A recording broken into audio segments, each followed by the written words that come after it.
téléspectateurs de CLL. Je m'appelle Laura Rojas, Andaré depuis le Touta Bogotá. Paralysie économique régionale en raison de la corruption. Les règles d'embauche en Colombie deviennent un obstacle majeur pour que les régions fassent bon usage de les ressources qu'ils gèrent. Pour les régions plus petites, l'année 2014 a signifié la perte de billions de pesos qui auraient pu être renversés en les besoins de base de la colombienne. La santé, l'éducation, les aqueducs, les logements et le développement colombien étaient affectés par les limites actuelles. Bogotá avertit la direction de soutien fiscal qui a fini le 2014 avec 1 billion de pesos littéralement au hasard.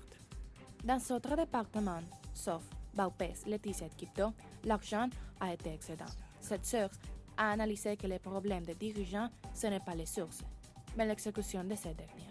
L'officiel dit que le pays est en train de dessiner un régime d'exécution qui correspond aux caractéristiques de la région et qu'impliquant aux communautés parce qu'ils savent mieux de ces régions.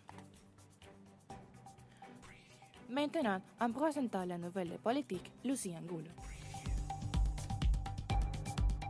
La ministre de l'Éducation a annoncé dans une conférence de presse une nouvelle proposition dans laquelle les heures d'études augmenteront pour obtenir meilleurs résultats à l'examen PISA. L'idée, c'est que les étudiants auront tous les jours, de lundi à samedi inclus, 7 heures de classe quotidienne sans compter les temps de récréation, qui dureront de 30 à 50 minutes selon l'opinion de chaque école. Les écoles devront s'acquitter de 200 jours de classe dans l'année, c'est-à-dire que les étudiants auront seulement 165 jours de vacances en comptant les jours fériés et la semaine de vacances. Comme les heures d'études augmenteront, les devoirs seront éliminés.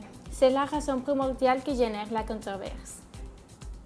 Il y a des personnes qui croient que les devoirs sont nécessaires pour le processus d'apprentissage, mais les autres soutiennent le projet parce que les étudiants auront plus de temps libre. Ensuite, avec le programme d'aujourd'hui, nous allons au reportage.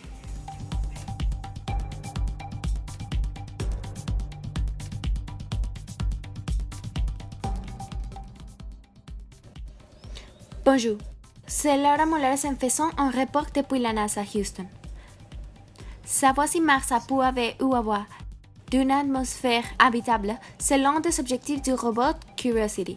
Et depuis qu'il a atterri sur la surface de Mars, il a envoyé les données qui ont démontré une activité possible géologique. Jusqu'à présent, il a trouvé méthane dans l'atmosphère et azote sur des sédiments, éléments fondamentaux pour la vie et l'eau.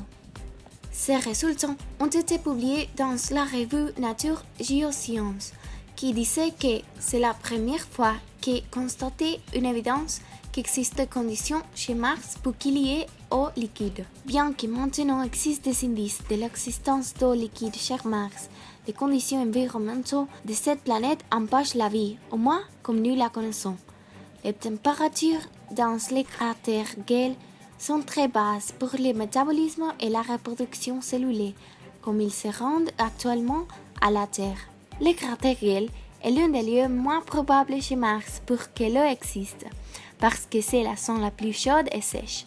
Si elle existe ici, elle peut exister dans beaucoup d'autres lieux de la planète, a confirmé Alfred McEwen dans une note de la NASA. Bonjour et bienvenue à CLL. Top 15 concerts et festivals en Colombie, qui est un nouveau opérateur en 2015. Summerland continue encore à révéler des artistes qui sont à l'affiche à 2015. Summerland réunit une paire de géants, Afrojack et Alesso. Depuis Holland W&W, construit par William Van Hacknam Jr. et Vander Hartward, qui, avec l'intensité de la danse et de la house progressive colorant, ont laissé leur marque dans les scènes électroniques mondiales. Le festival aura lieu à Carthagène les 3, 4 et 5 janvier. Foo Fighters. Des jours après des nombreuses rumeurs de l'arrivée de Dave Grohl, Nate Mendel, Pat Smear, Taylor Hawkins et Chris Shiflett en Colombie, on commence à circuler sur la web. La OCESA colombienne a confirmé ça. Festival Centro. Le premier festival de l'année mise de côté l'intrigue et dévoiler le signe qui est l'une des principales alternatives pour le public de la capitale de l'accès à des sons indépendants et populaires du pays et du monde. Un groupe d'artistes seront des protagonistes le 12 à 18 janvier en la Fondation Gilberto Alzate Avendaño. Pitbull se présentera à Bogotá et Medellín le 26 et 28 février respectivement. L'un des artistes urbains les plus populaires sur la planète Terre arrivé à la Colombie. 5. Ringo Starr. Un nouvel ex-Beatle visitait la Colombie le 10 mars, après le concert de Paul McCartney le 19 avril 2012. Le batteur du groupe britannique légendaire présentera à Bogotá. Festival Stereo Picnic. Après de nombreuses rumeurs et de la fuite, l'organisation a confirmé les bands invités à la 6e édition du Festival de Picnic Stereo 2014 qui se tiendra 12, 13 et 14 mars 2015. Le cartel est dirigé par Jack White, Bajo Tierra, Compass, Chet Faker, Major Lazer, Kasabian, Rico Rosa, Skrillex, Rudimental, Fatso, Andrés Calamaro, Arturo Pelados, Damon Marley et un imposant beats électronique du meilleur DJ dans le monde, Calvin Harris.